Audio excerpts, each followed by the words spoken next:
we have been celebrating this 50th anniversary for about 50 years, it seems like. That's what I've heard, yeah. We've had quite a celebration here, and one of my favorite parts of this has been the chance to interview many people who have been a part of this church before, and whom God has called on to greater, and not maybe greater, but certainly maybe bigger things, and more stressful. Yeah. More stressful things, Yeah, all of that.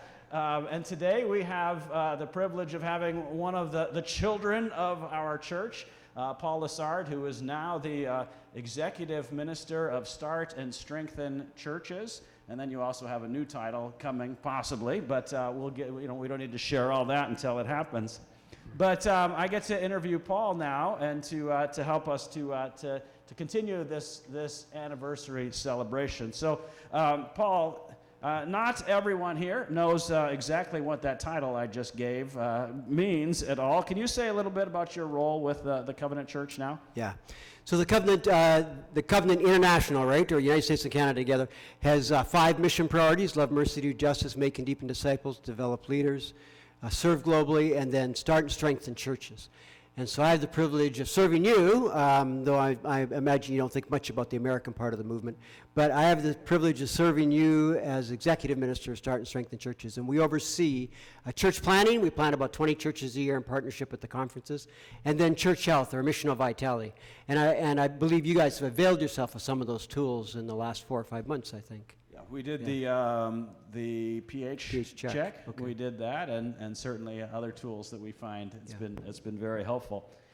So now you grew up here in Surrey. So how and when did you and your family connect to this group of people here, and what was your original perception of this bunch? Yeah, so I came to Green Timbers through dating evangelism. So there was a girl in the youth group that I was dating at Johnson Heights Junior High School, and she said, "You need to come and meet my youth group." And so I rode my 10-speed over from Birdland on a Sunday night for a Sunday evening service, and really it was a congregation at that point, about 75 people, and I was just blown away by who I met. That night then, her brother threw my 10-speed in the back of the pickup and drove me home, and I came back the next week because my family, we grew up in the church, we were part of another church. And this is the thing, when I came back the second time, the adults knew my name.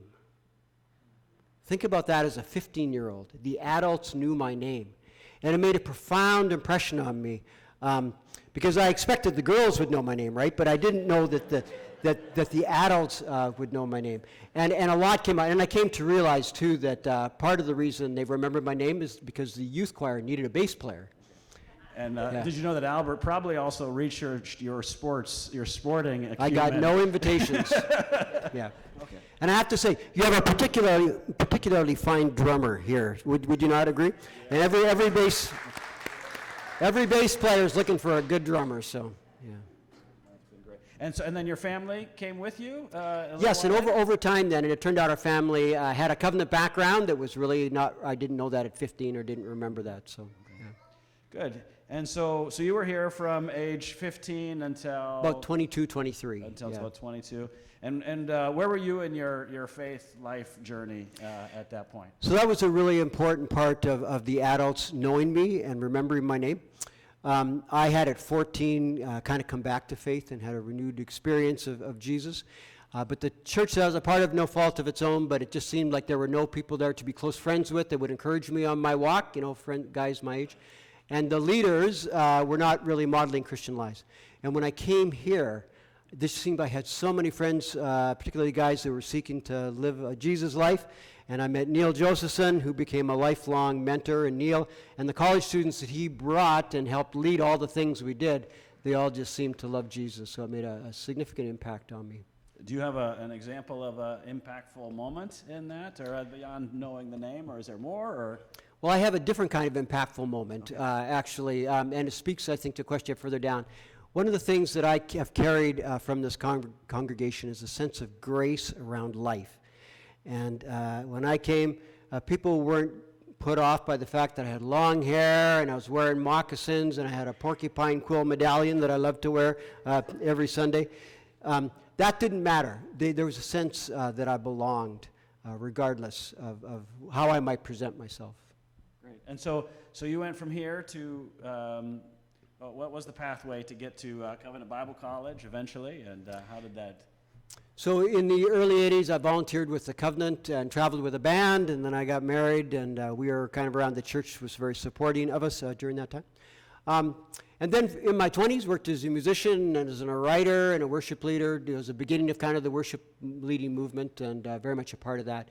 And then in my early 30s, came to Covenant Bible College under Neil and Cheryl Josephson, and served there for 15 years, actually. And during that time, was very involved in worship in the Covenant, and went from there to pastor a church in Colorado, and then was a consultant for a while, working with churches and nonprofit organizations that find themselves at some type of a crossroads, and then was called from there to be in work with the denomination. So 4 years in this role. I'm up for re-election. I'd appreciate your vote. Yeah, yeah.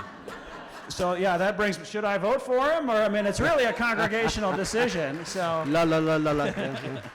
So 50 years later, here you are back at 50 at years. Green Timbers. Yeah. Okay, maybe you weren't here right at 50, but because you're only 50, right? Yeah. There you have so, it, yeah. And it's a very different place, yet something is very similar in it, I assume. What would you say are some of the early day stuff that was at Green Timbers that you see now visiting here again today? Yeah, so I realize not all of you were here last night, but it was remarkable to hear the stories. And some of the stories from last night I'm going to reference indirectly when I bring a message in a few minutes. But there has been a spirit of grace about this place. And it doesn't mean that people didn't disagree, right? But it means at our best there was a rising above the personal conflict to say that the Lord is about something. And it expressed itself in unexpected ways. So there was a group of people when we were young that used to meet up in the balcony where you guys are, and we would jam every Monday night, and we would haul the amps up there, and we'd haul the drums up there, and because it was Monday night, nobody around, we'd turn it way up to make sure we could actually hear it, right? And if you don't feel Covenant Village wasn't there at this point. Yes, no, it's true. It was surrounded by bush, and if you can't feel the bass, you're not so certain the Holy Spirit is in the room. Amen. So it was loud, and then a few months later, there was a church annual meeting, and at the annual meeting, someone stood up, and they said, I have a question. I'm wondering if the church has earthquake insurance, and if it doesn't, should we get some? Yeah, you can see where this is going.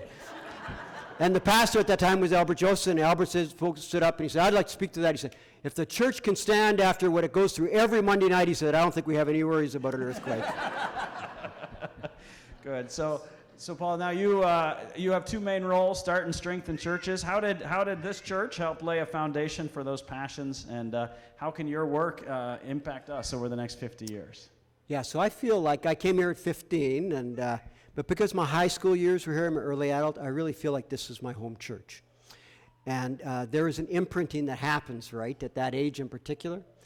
And so the way the adults conducted themselves, and again, not perfect, but the way they treated me, the way they thought about church, the way they thought about the community. And they were a church plant. So when I came, they were only a couple years old. And so I was involved in 3 church plants growing up. This was the third, and partly because my dad was a wanderer. We actually kind of got kicked out of a few of them, I think. My sister's here, and she can testify. And then as an adult, my wife and I have been part of 6 church plants.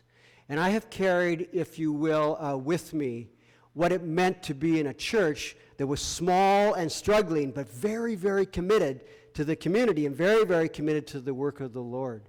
And at our best, right, when we come together, it calls us to a higher standard, to live higher than we maybe would, and to join in a mission that none of us could actually individually accomplish, but together we have a chance of making an impact. So I've carried that, and for some of you, this is the first time you're meeting me. It's weird to think I carry a part of your story, but I carry that in my work now with the American denomination, and the fact of being covenant.